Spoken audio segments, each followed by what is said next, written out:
שלום חברים, שמוליק מאמתי נדל"ן.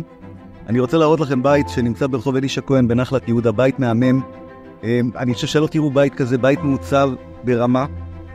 מדובר על רחוב הולנדי, שטח של 470 מטר, קרקע פלוס 392 מטר בנוי, פלוס בריכה, 8 חדרים, מרתף, 2 יחידות דיור, בית מהמם.